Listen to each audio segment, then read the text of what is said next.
Keluhan flu, batuk, pilek berkepanjangan belakangan menyerang masyarakat tentu dipengaruhi berbagai faktor. Salah satunya akibat cuaca yang tidak menentu. Mengantisipasi hal tersebut, berbagai upaya pencegahan dapat dilakukan dengan meningkatkan kekebalan tubuh serta selalu memakai masker.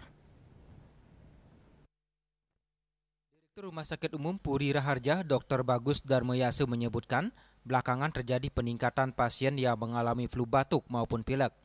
Selain akibat peralihan musim pancaroba, penyakit flu batuk maupun pilek umumnya disebabkan oleh virus yang menyerang saluran pernapasan. Selain kekebalan tubuh yang lemah, faktor kebersihan juga perlu dijaga. Untuk mengantisipasi terkena risiko flu batuk maupun pilek saat pancaroba dan cuaca ekstrem ini, pihaknya menyarankan kepada masyarakat untuk selalu menjaga kebersihan, meningkatkan kekebalan tubuh, istirahat yang cukup, hingga mengkonsumsi makanan bergizi seimbang. Selain itu, bagi yang terkena flu batuk maupun pilek agar tetap menggunakan masker sehingga tidak menularkan kepada yang lain. Umumnya disebabkan oleh virus. Kalau yang flu bisa disebabkan oleh virus influenza namanya. Kemudian ada yang pilek-pilek, itu dinamakan penyebabnya dari rhinovirus. Kemudian yang flu pilek umumnya disebabkan oleh coronavirus. Jadi faktor-faktor yang meningkatkan atau menyebabkan risiko kena flu, batuk atau pilek itu biasanya pertama seseorang itu karena sistem imunnya yang lemah, artinya ketahanan tubuhnya yang lemah. Kemudian tidak sengaja barangkali kontak dengan orang yang kena flu atau yang sakit, khususnya sakit flu. Kemudian yang tidak kalah lagi penting adalah kebersihan yang kurang, artinya kurang terjaga.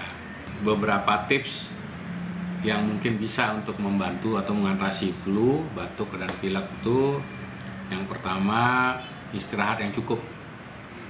Kemudian minum banyak cairan tentunya nggih. Kemudian mengkonsumsi makanan yang seimbang dan bergizi tentunya.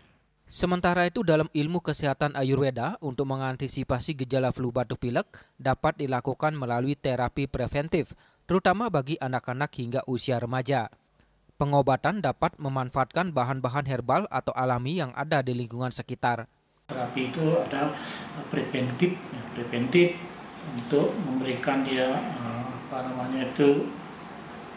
nutrisi yang baik, kemudian urut dengan baik, kemudian perawatan dengan baik, menjaga kebersihan lingkungan dengan baik.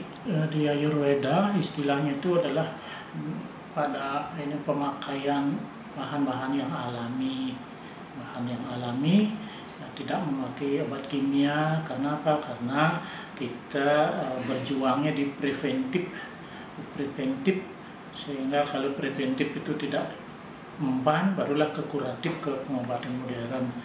Menjaga daya tahan tubuh dengan istirahat cukup, memenuhi kebutuhan nutrisi, menghindari paparan virus, serta rajin berolahraga menjadi kunci dalam mendukung sistem imun tubuh tetap kuat agar terhindar dari berbagai gejala penyakit yang muncul saat cuaca ekstrim seperti saat ini. Sukma, Bali TV.